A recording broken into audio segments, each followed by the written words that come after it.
For the latest in strategic affairs, subscribe to our YouTube channel. Click the bell icon for updates. Hello and welcome to StratNewsGlobal. I'm Nitin Gokhale and you are on our evening program, The Gist.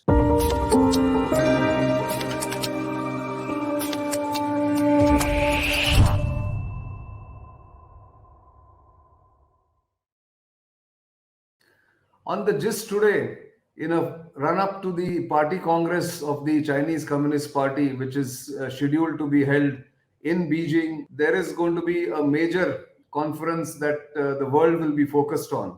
And that's the topic of discussion today, but mainly about how China has come to a stage where it now is a major power, not just a rising power, but a risen power, challenging the American hegemony, and what it took the Chinese state, the Chinese system to overcome its bureaucratic problems, the poverty, and become an economic and a military powerhouse, which has been chronicled by one of India's foremost China watchers, former Foreign Secretary Vijay Gokhale, in his third book on China in less than 4 years.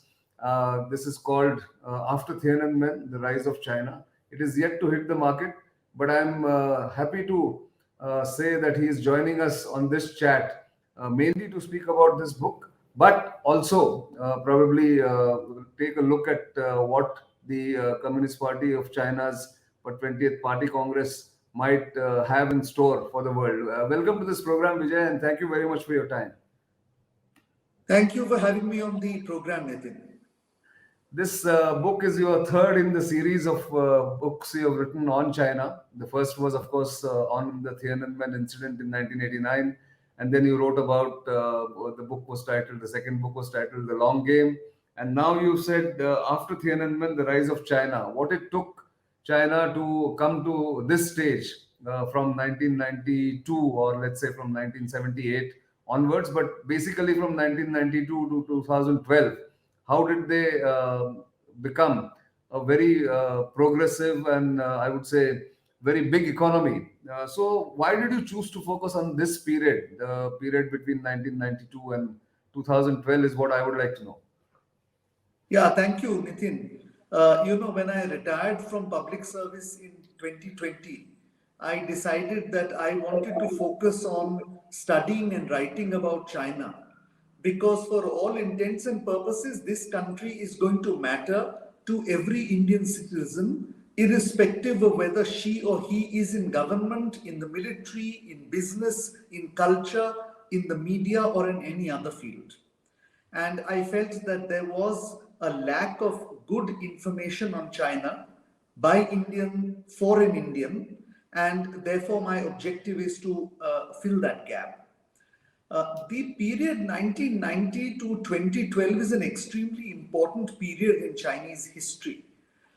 We tend to think that the great leaders were Deng Xiaoping and currently Xi Jinping, and we forget the leaders who steered China through the last decade of the 20th century and the first decade of the 21st century. But in fact, it was in these 2 decades that China really rose.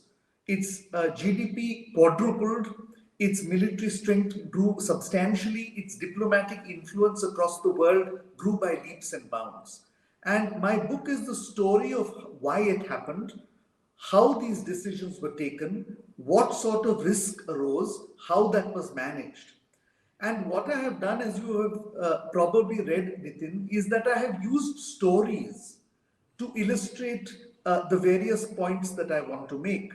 The story, for instance, of how China smuggled a whole aircraft carrier from Ukraine under the noses of the rest of the world in 1998, or how the murder of a British businessman in 2012 led to the unraveling of one of the most glittering careers in the Communist Party and to the subsequent rise of Xi Jinping.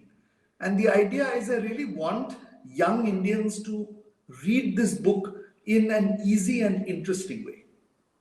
Indeed, it is very interesting, anecdotal, peppered with statistics, peppered with official statements and official working papers of the Chinese Communist Party. it's a rich document, really, if you ask me. And I was fascinated by the details that you have put in about the state-owned enterprises, the pushback against economic reforms, and how it wasn't easy for these leaders. Deng Xiaoping, of course, backed it, but there were people like Zhu Rongji and others who really implemented it by ramming through some of these reforms against a lot of opposition. In fact, it's remarkable that popular literature on China's economic rise gives almost all the credit in the West, of course, to Deng Xiaoping's the reforms and the opening up. But as you have said in the book, and which is what a big revelation for me, was Zhu's role in getting what they actually got done in terms of economic reforms and liberalization, and the kind of market opening up that they did for the West and the rest of the world. So why? I mean, can you elaborate a little bit on that, his role and the others' role? Yeah. Nitin, there are two central points on which this entire book is predicated. The first is that the leadership of China during this period took real political risks to do those reforms and was able to manage the political, social, and economic fallout in such a way that there was no repeat of the Tiananmen incident. We must remember that these reforms stalled during the 1989 Tiananmen crisis, which itself was the result of the overheating of the economy, the high inflation rate, and the high unemployment as a result of the initial economic reforms. Now, going forward, because the Soviet Union had also collapsed, it took a lot of political courage for Deng and his successors to decide to stick to the reform path rather than going back into a typically socialist or communist way of looking at things. So political courage and the manner in which this courage was displayed by people who succeeded Deng, particularly Premier Chu Rongji, is something which I have highlighted in this book. Deng essentially laid down the roadmap, but it fell to his immediate successors, Jiang Zemin and Chu Rongji, to implement it. And we must understand that they had no reference books. They had no past experience. They had no human resources who were capable of managing such change. So they literally adopted Deng Xiaoping's famous statement that we will cross a river by feeling the stones with our feet, to experiment and to continually refine the policy so that China enjoyed 3 decades of double-digit growth. That was the first important underpinning of my book. The second is that these leaders who succeeded Deng also relaxed authoritarian controls and restraints in a progressive way that allowed for an explosion of art, science, technology, research, education, and innovation. Now, there is a popular misconception in India that because China is an authoritarian state, every single thought and idea that arises in people's minds must be controlled by the state. But in fact, in the 1990s and early 2000s, during this time I also lived in China, there was a lot of freedom in many respects for Chinese in the fields of education, research, and the arts and sciences. Yes, it is true that there was no political freedom. There still isn't. You could not criticize the leadership of the party. You could not question their intentions. But aside from that, there was a lot of scope to explore new ideas. These two, when combined, the political risk that the leadership took on policy and the relaxation of authoritarian controls to allow for entrepreneurship and innovation to flourish, is what led to spectacular economic growth in China in these 2 decades. And people like Chu Rongji essentially steered that and very skillfully ensured that there was no long-term lasting backlash or damage which might cause the party to go into reverse gear. Oh, indeed. But also, you also point out that later, after, say, the first 2 decades of reforms and prosperity that came in with it, there was also intense competition amongst party officials, party functionaries, and then corruption sort of became embedded.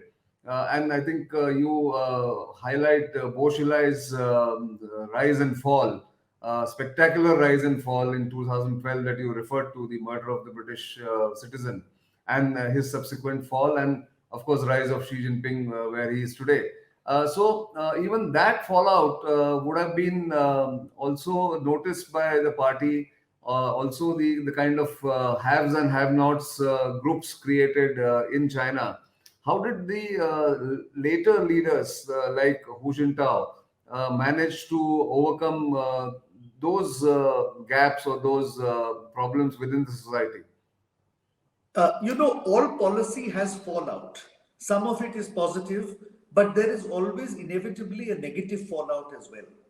And the negative fallout of the policy of the 90s was not only growing income disparity between the urban and the rural areas, but also a developmental disparity between the East Coast, which was prospering, and the hinterland, particularly the northwest and the southwest regions of China, which were still backward. Now, of course, the leadership that succeeded Jiang Zemin and Chu Rongji, which was President Hu Jintao and Premier Wen Jiabao, recognized that this lopsided development of the economy would have longer-term political consequences.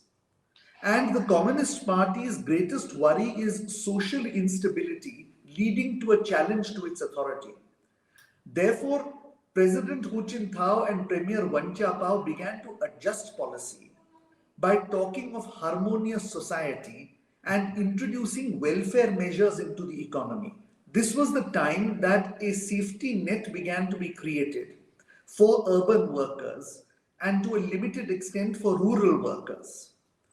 So in a sense, a certain amount of welfarism crept back into governance, but it was always with a view to ensuring there was social harmony and not to go back to the Maoist period where there was complete so-called equality.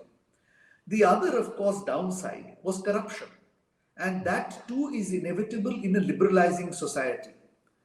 But effectively, the concern of the party was that the political leadership and their families were engaging in massive graft and corruption.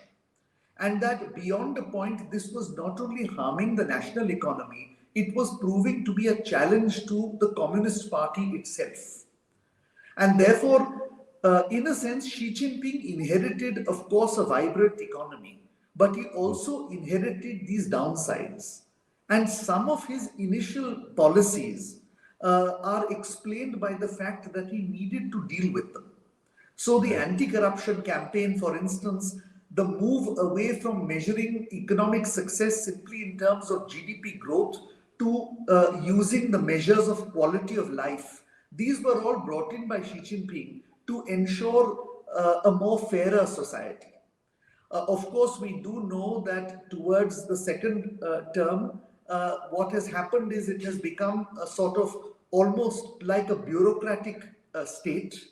And some of these measures have been carried to the point where they have stifled entrepreneurship, stifled innovation, discouraged the private sector. And today we are seeing the negative impact of that on China's economic situation. Xi Jinping's tightening of the screws has actually led to the slowing down of the economy, perhaps. Also, the context globally has changed. But that reminds me of your other point that you make in the book about the PLA and the changing role of the PLA in the Chinese system or the Chinese power structure. So while Jiang Zemin and Hu Jintao allowed the PLA a bit of autonomy, Xi Jinping seems to have then again cracked down on corruption within the PLA and has brought full control over the armed forces or the People's Liberation Army, all the three armed forces. So is that something that was not anticipated, that the PLA would also become a power center? Was it something that they didn't look at the earlier leaders, and Xi Jinping had to correct that imbalance? What's your view on that? So the PLA is the sword arm of the Chinese Communist Party. In fact, in one sense, the party itself grew out of a revolutionary force, and the True. military was the sword arm of that communist movement that was led by Mao. Now, of course, in the first 4 decades, China's leaders, Mao Zedong and Deng Xiaoping, had direct experience of the military. They had fought shoulder to shoulder with their military colleagues during the Chinese Revolution and therefore could exercise authority over them. When the post-Deng leadership came to office, they had no such experience. And therefore, there was a need to find a new modus operandi in which the civilian leadership could control the military without in any way interfering in their autonomy. And therefore, the system that evolved under Chiang Zemin and Hu Jintao was known or described by one American expert as reigning but not ruling. In other words, something like a constitutional monarchy where the party's civilian leadership was nominally the head of the military institutions and the military structure, but in fact, the military themselves managed the situation without direct interference. Now, this worked well for 15 to 20 years because this also ensured the military did not enter civilian politics, which was always a problem in China before 1989. But the other fallout was that they became too powerful and that there were indications that they were developing a certain independence, which the party felt, if allowed to continue, might result in a separation of the party from the army. Now, you have to read Xi Jinping's 2013 speech to understand how significant this concern was. And it was significant for two reasons. First, it is the assessment of the Chinese Communist Party that the collapse of the Soviet Union happened because the Red Army did not come to the support of the Communist Party of the Soviet Union at a critical time between 1989 and 1991.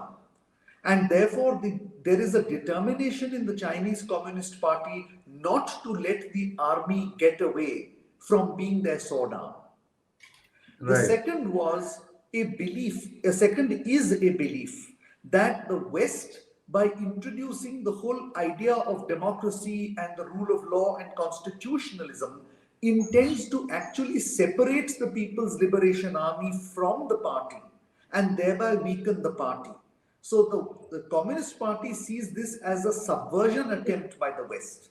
For both these reasons, Xi Jinping and the leadership decided that they needed to rein in the military, and that is why we saw the significant steps taken by Xi Jinping in that regard.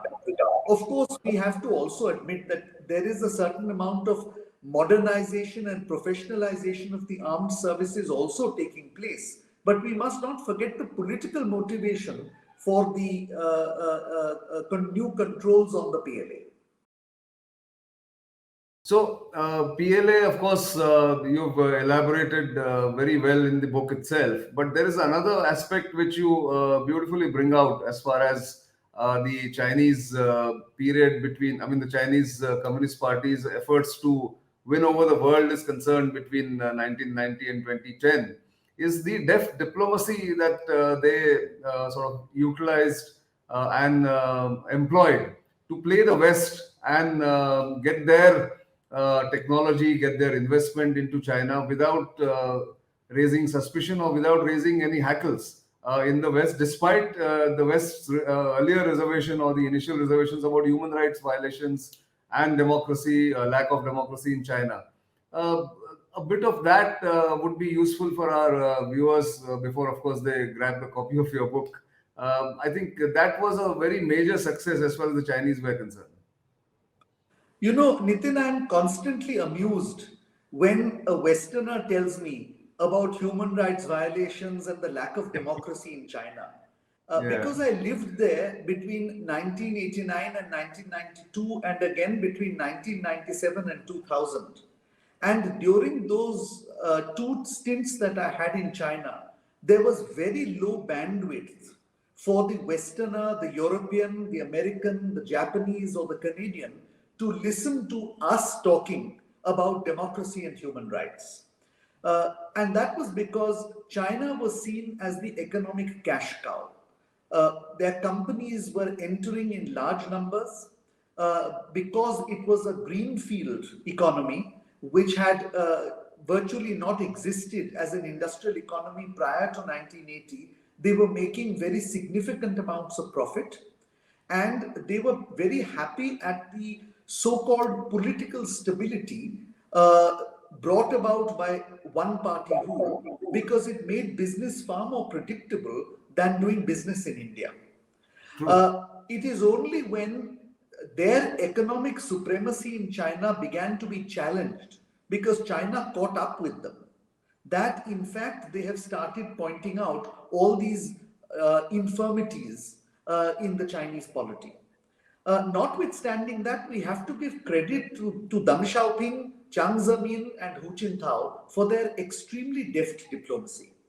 They sublimated their dislike and even revulsion for the West and presented a very different face to the Western countries in order to attract their capital, their talent, and their technology.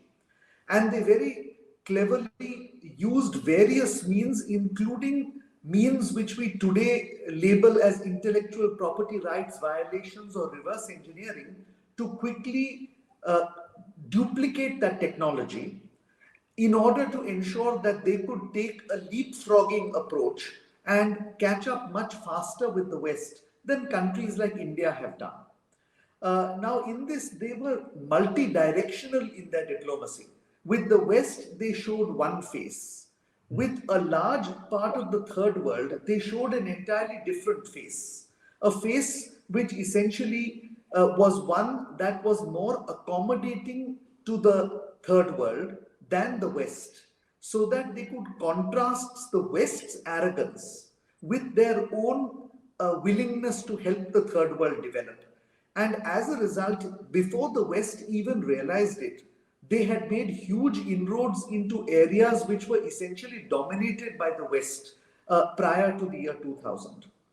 And then with neighbors, there was another kind of behavior.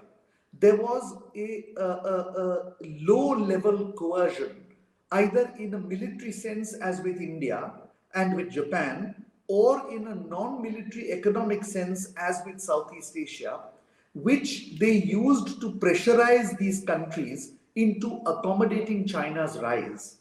And because their relationship with the West was so good, they could be confident there would be no geopolitical backlash.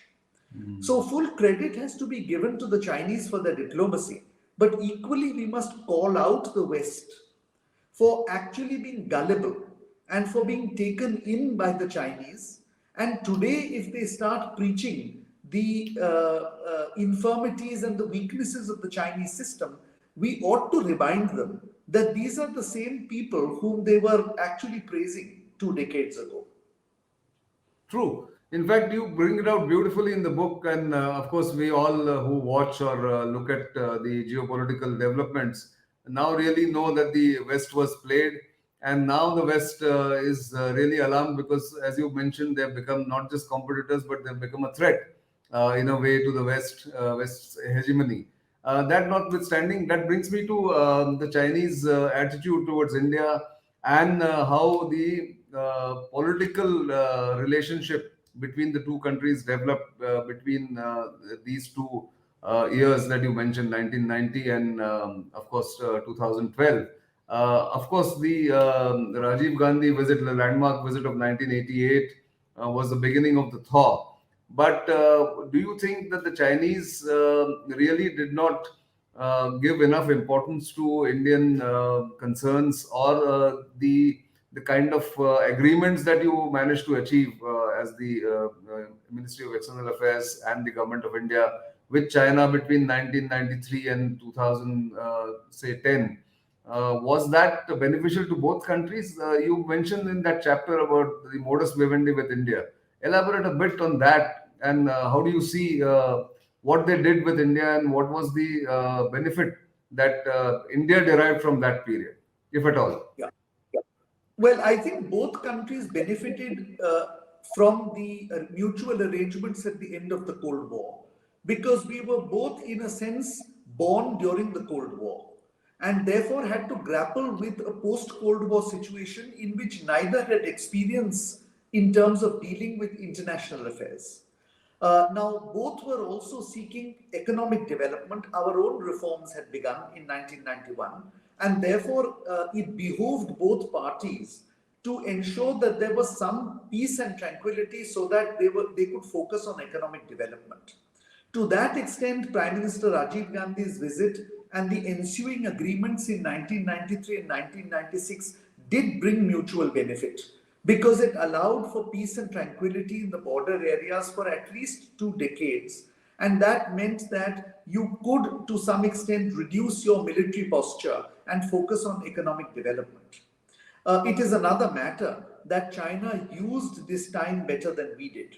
But that's an entirely separate discussion. Yes, it's a separate discussion. Now, Yes. of course, the other consequence was that, in a sense, because China started reorienting its policies westward and also to other areas where resources were available, such as Africa and the Middle East, India and South Asia dropped off the Chinese foreign policy agenda. We fell lower and lower in the priorities because we were not a threat, nor were we a source of capital or technology, nor were we a big market for Chinese products. And therefore, both in terms of foreign policy and in terms of research and information, India became a lesser and lesser important country to deal with. This was also the time after the year 2000 when the Chinese economy really widened the gap with India. So in 2000, it was roughly a ratio of 1:2. India's GDP was $500 billion and China's was $1.2 trillion. By 2010, we had become $2 trillion and they had got to $8 trillion. So in a sense, the gap became so much wider that China felt that it was in a different league. For all these reasons, the so-called Rajiv Gandhi, Deng Xiaoping modus vivendi that was worked upon became, in a sense, untenable. At least from the Chinese perspective, they were no longer equals. The Chinese now felt that economically, militarily, diplomatically, in every way, China was now in a league with the great powers, with the United States in particular, with the European Union, with Japan, and so on, and that India was among the middle-ranked countries or the middle powers. And therefore, you notice the change in attitude from the middle of the first decade, around 2006 or 7, as I have detailed in the book. And Yes. of course, those consequences are being seen until today. Now, of course, to your question as to whether we have fallen off the radar and whether we are still off the radar, my answer is a mixed one. I think we are not off the radar, but we are not on their radar either as an independent threat to them or as a strategic partner to them. We are on the radar because they feel we are both a neighbor and a major emerging economy and therefore important to China, which might be attaching itself to a country which they see as an existential threat to them, namely the United States. So in a sense, we become important to them, but through the Sino-US prism rather than through a Sino-Indian prism. And that's an important difference to bear in mind. Oh, yes, and that will have a different approach and different consequences when they deal with each other. But again, that's a separate discussion we must keep for a future date. One final question. The party congress, the 20th party congress is now upon us. You think the party is ready and solidly behind Xi Jinping because of the supreme powers that he enjoys and the complete control over the party? Or there are going to be some surprises? I know you don't like to be a crystal gazer, but what's your sense that will come out of this party congress that's going to be held in the middle of October? I think it's going to be difficult to predict, Nitin, because there are a number of possibilities, including the possibility that they might create a new position of chairman of the party a post which was abolished after Mao Zedong's death. But I would think that this is still a change of nomenclature. My sense is that President Xi will still be the dominant leader, and his effort will be to augment personalistic leadership through personnel changes. But what those changes are in the top leaders is still to be seen, because effectively the question is, will the new leadership in any way check his authority? But aside from that, I think there are 2 or 3 other key goals that he is aiming for. The first is to amplify the party state's narrative.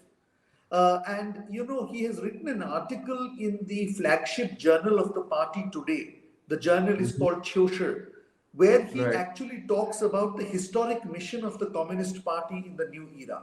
So I think amplification of the narrative in which he is the central player will be one outcome he is looking for. A second is to continue the practice of building what I call rule of law party state. That is a party state which is able to sanitize the leader's actions as lawful and constitutional, and therefore not likely to be overturned subsequently. Now, this is important because hitherto the Chinese party managed its discipline within the party. Now he is trying to legalize and formalize this in the state capacity, which makes it more difficult to reverse. In other words, he hopes his legacy will have a legal and constitutional basis. Thirdly, I have no doubt that if he emerges as the General Secretary in this Congress, we are going to see a strengthening of the People's Republic of China as a national security state. So we can expect much greater attention to defense modernization. We can expect a hardening of the domestic supply chains to prepare for maybe some sort of friction or tension with the United States so as not to be dependent upon them. We can also expect some amount of friction, assertiveness, and even combativeness on the periphery and in the proximate regions. So I think this Congress is something we need to watch closely, not only in terms of personnel changes, but much more important in terms of the roadmap that he outlines in the party Congress, in his speech and in the final resolution. Notwithstanding that, of course, the one worm in the rosy apple is the economy. And the economy is not doing too well, as you know. There is slowing growth, rising unemployment, capital flight, high savings risk, which is not good for consumption purposes, and of course, a strange COVID policy. And therefore, if the economy tanks, then there could be political consequences as well. So that's something we need to watch out for. Indeed, I think your last point is important from India's point of view also, about the hardening of the national security state that might happen, because that would mean, like you mentioned, the periphery and the proximate states will face a more combative, more aggressive China, more aggressive Chinese military, which will have consequences for India, as it is what has happened over the past couple of years on our borders has consequences for India. But we'll have to see what the fallout is in the medium term. But once again, thank you very much for this very insightful discussion and conversation, not just on your book, but also the insights that you provide on the Chinese Communist Party, the system, and what's likely to happen in the future. So viewers, do grab this book. It's a very small book in terms of pages, but very rich in its content, and very useful for anybody wanting to study China. And as Vijay said, anybody who's concerned with India's future must know and understand China, because it is going to be the major player in the world in the next few decades. Thank you very much once again, and we'll have more occasions, I'm sure, to speak about what's going to happen in China and about China. That's all I have been this time. We will continue to bring you these discussions. And of course, you know where to reach us for your feedback. Also, if you haven't subscribed to our YouTube channel, to our social media handles, do that. And also, keep watching StratNews Global for interesting content and discussions that we bring to you, not just every day, but throughout the week in different formats and different attitudes that we have, different programs that we have for you in terms of the developments both in India, around India, and the globe. For the time being, it's goodbye.